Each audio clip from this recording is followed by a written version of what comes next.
Let's talk about indexes.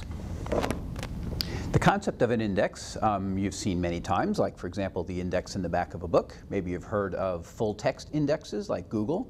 Maybe you've heard of relational database indexes. Maybe you've heard of keyword indexes. These are all different kinds of indexes that we'll study in turn. The synonyms for index really are very small because the word index is usually what's used.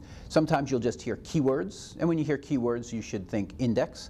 Sometimes you'll hear this idea of inverted file, especially in full text search indexes, and when you hear inverted file you should think index. Really the word we'll use to cover all these things is index, and unlike hierarchies that have all sorts of synonyms and all sorts of pseudonyms in other fields, indexes really are just indexes usually. So what is an index? An index is a sorted list of items, a sorted list of, sometimes they're called items, sometimes they're called keywords, sometimes they're called phrases, sometimes they're called entries. So those are all words for this sorted list of things, sorted list of phrases that, that organize or capture the essence of an info base. So you remember an info base is really any kind of storage of lots and lots of items of information. And in our world, we define an info base as the major storage. We say the info base contains various info types, different types of information, and each type contains a set of items. So the index indexes those items, or some subset of those items. And the essential quality of the index is that sorted list of phrases, and it'll either be sorted alphabetically or numerically, depending on what kind of data is in that list. And it indexes the items of information, and so there has to be some way for the phrases to refer to the items of information. And we'll study innies and outies, where in the inni index, the phrases and the thing that's indexed by the phrases are stuck right together inside the information item, and outies, where the index phrases are stored separately from the items that they index. So that's the main idea of an index. It's a sorted list. It refers to an info base, and it has pointers to, or some references from the items on the list to the items, from the topics or phrases on the list to the items in the info base. I like to think conceptually of an index as a map. And my favorite examples of these maps are, when I was a kid, I used to go through the encyclopedia, and under A there would be anatomy. And you'd always turn to this page because it was a special kind of page.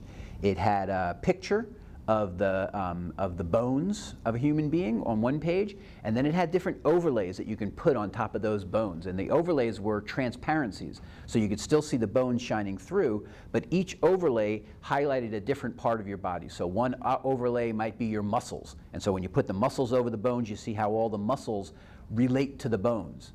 When you put the blood vessels over the bones, you can see the whole circulation system over the bones. So what each of those overlays did was they gave you a different index, a different map, a different overlay over the basic information. The basic information was the structure of the body, and each of those maps was an overlay.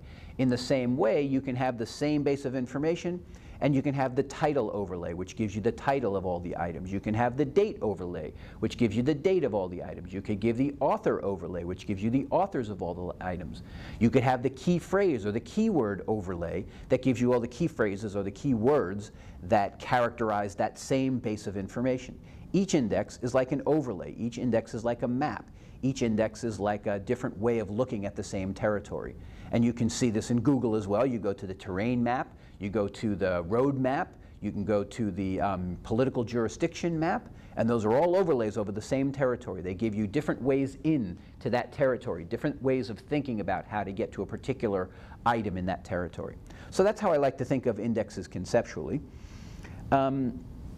What they do is, from any of a number of aspects that you can look at this information from, they focus in. And just as I said, there's the geographic versus the political overlay, and there's the author versus the title overlay. They focus in on what they consider, obviously, to be some aspect or quality or attribute of value.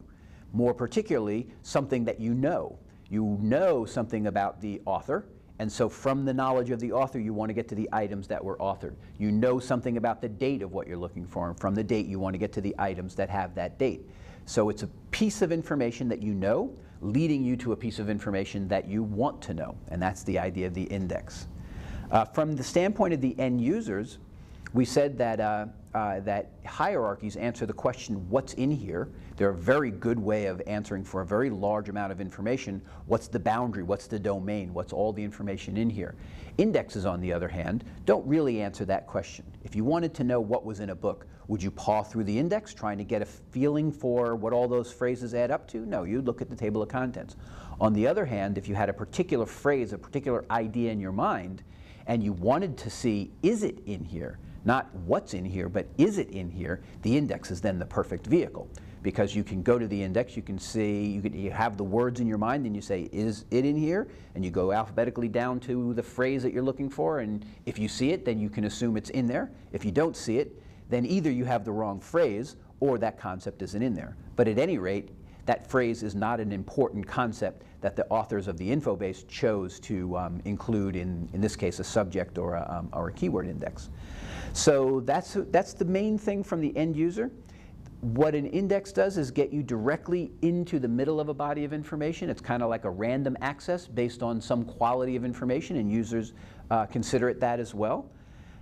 It'll also tell you, based on how well represented a term is in the index, how fleshed out that is in the info base. So if you see lots of related terms, you see lots of variations on the terms, you see lots of entries that are indexed by a term, that gives you the feeling that there's a lot of coverage. So that's the ways that end users look at them. The ways that managers looked at them are pretty profound. Managers use indexes all the time to figure out what to do with a base of information. For example, and this is only one example among many, you may have a status index that lists all the items in your info base by their status. One status might be in progress, needs to be written, needs to be edited, ready to be published, et cetera, all the different states that a particular item can be in. And you can imagine that indexing your items by those different states would be a wonderful thing for a manager to be able to see what items are in what state. Also to be able to see if there is items by a particular, say, department or author, or where are the gaps in dates, for example. Did we not have any press releases for these 3 weeks, or did we just forget to get them? So it'll show gaps as well, the way that a hierarchy will show gaps. Finally, indexes, in addition to giving access to an info base by managers, indexes also provide a way for managers to target items in the info base to particular purposes. So for example, you might create an index.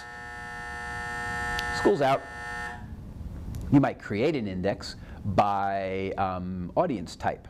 So for students versus teachers versus administrators in an academic system, you can create that index and then target the items that come up in each of those index categories to the users, so that we can get rid of the information that's irrelevant and focus only on the information that's particular to a use. You can also index things by the media, like maybe some are destined for the web, others are only destined for print, others are destined for broadcast, and by indexing them you can quickly winnow down to the ones that are appropriate to that use. So indexes are really useful to the manager as well as to the end user. Let's see, what else do I want to tell you about indexes?